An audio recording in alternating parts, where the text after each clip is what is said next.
वक्रासन हे आसन आज आपण बघणार आहोत. वक्रासनामध्ये उजवा पाय गुडघ्यामध्ये वाकवायचा आहे. डावा हात उजव्या पायाच्या अलीकडून टाकायचा आहे. जमिनीला हाताचा तळवा टेकवायचा आहे आणि उजवा हात कमरेच्या जवळ आणि पाठीमागे बघायचं आहे. ट्विस्टिंग पोझिशन आहे. तिर्यक आसनांमध्ये हे आसन मधुमेहाच्या पेशंटसाठी आणि कमरेचा विकार ज्यांना जडलेला आहे त्यांच्यासाठी हे आसन महत्वाचं. ओबेसिटी, स्थूलता या विकारावरती महत्वाचं.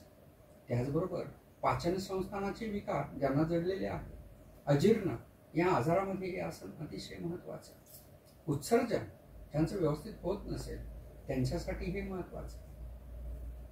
महिलांसाठी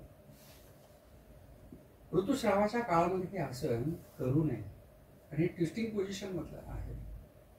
हे आपल्या महिलांना त्यांच्या गर्भावरती दबाव निर्माण करणारं आसन आहे. त्यामुळे त्यांचे जे काही विकार असतील त्या विकारासाठी हे लाभदायी आहे. पिसुडीच्या विकारासाठी लाभदायी असे हे आसन मानलं जातं. आसन सोडायचंय. आता दुसऱ्या पायानं हे आसन करायचं आहे. हे आसन दोन्हीही बाजूने करावं लागतं.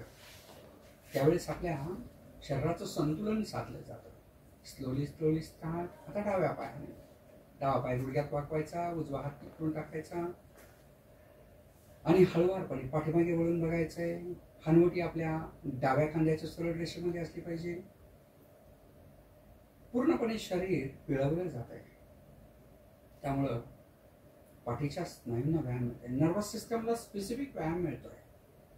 चेता संस्था, अनैच्छिक चेता संस्था हिला नियंत्रणात आणण्यासाठी हे वक्रासन अतिशय महत्वाचं आहे. श्वासोश्वासावरती लक्ष द्या. हळुवारपणे आसन सोडायचे. सुरुवातीला उजवा हात, नंतर डावा पाय. रिलॅक्स. आता मच्छासन करून बघू.